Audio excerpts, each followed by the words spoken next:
అనకాపల్లి జిల్లా సబ్బవరం మండలం పరిసర గ్రామాల్లో రాత్రి వేళల్లో చోరీలకు పాల్పడుతున్న ముగ్గురు సభ్యుల ఘరానా ముఠాను సబ్బవరం పోలీసులు చాకచక్యంగా పట్టుకున్నారు. ఈ విషయాన్ని పరవాడ డీఎస్పీ విష్ణు స్వరూప్ గురువారం ఏర్పాటు చేసిన మీడియా సమావేశంలో వెల్లడించారు. ఈ సందర్భంగా ఆయన మాట్లాడుతూ సబ్బవరం మండలంలోని మండల కేంద్ర పరిసరాల్లోని అపరిచిత వ్యక్తులు కదలికలు ఉన్న వారి ప్రవర్తనపై అనుమానం వచ్చిన వెంటనే సబ్బవరం పోలీసులకు సమాచారం ఇవ్వాలని ఆయన విజ్ఞప్తి చేశారు. సబ్బవరం మండలానికి చుట్టుపక్కల గల పెందుర్తి, గోపాలపట్నం, చిరుముసిడివాడ ప్రాంతాలకు చెందిన ముగ్గురు చోరీలకు పాల్పడుతున్న ముఠా సభ్యులను సబ్బవరం పోలీసులు ఎలాంటి క్లూ లేకుండా ఇటీవల జరిగిన ఒక సంఘటన ఆధారం చేసుకుని ముఠా సభ్యులను పట్టుకున్న సబ్బవరం ఎస్ఐలు సింహాచలం దివ్యను అభినందించారు. ఎవరైతే శ్రీనాథ్ జగన్నాథ్ అని చెప్పేసి తిను ఒక ప్రైవేట్ కంపెనీ ఎంప్లాయీ. సో తిను నైట్ 20 ఈయన ఆ రోజు నైట్ వచ్చేసి బయటికి సబ్బవరంకి వచ్చారండి. సబ్బవరంకి వచ్చిన తర్వాత ఎక్కడో ఒక రోడ్డు పక్కన తను పడిపోవడం జరిగింది. సో పడిపోవడం జరిగిన తర్వాత తనకి ఆ తర్వాత ఏం జరిగిందో తనకు తెలియదు.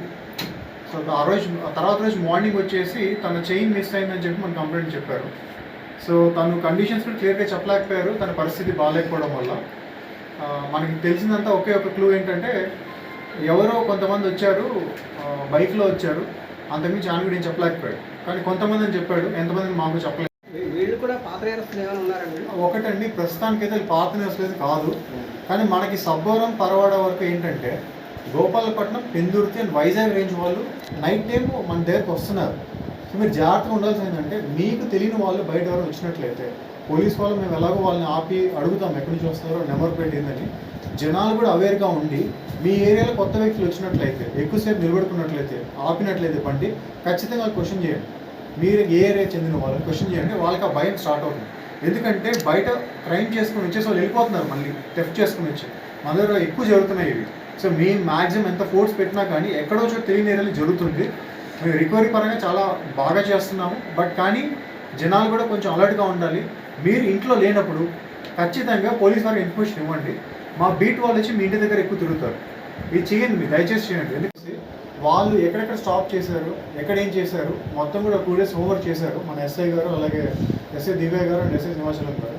ఆ మొత్తం హోంవర్క్ చేసుకుని క్రైమ్ టీమ్తో ప్రతి స్పాట్కి వెళ్ళేసి ఎర్లీ మార్నింగ్ 3 to 4 మధ్యలో ఎవరైనా వెళ్ళారా, ఆ వెళ్ళిన వాళ్ళు ఎక్కడి నుంచి వచ్చి ఉంటారు, ఇవన్నీ ఐడెంటిఫై చేస్తున్నారు. అలాగే బేస్డ్ ఆన్ టెక్నికల్ ఇన్పుట్స్ కూడా వీటన్నిటితో పాటు యాడ్ చేసుకొనేసి మనం కొంతమంది నేరో డౌన్ చేయడం జరిగింది. ఆ నేరో డౌన్ చేసిన ప్రాసెస్లో ఒక ముగ్గురు మనకి ఐడెంటిఫై అయ్యారు. ఈ టైంలో ఈ పర్సన్ ఉన్న ప్లేస్ నుంచి వెళ్ళినట్టు. సో వాళ్ళు ఐడెంటిఫై అయిన తర్వాత మేము ఫర్దర్ టెక్నికల్ హెల్ప్ తీసుకునేసి సో మేము కొన్ని టెక్నికల్ ఐడెంటిఫైస్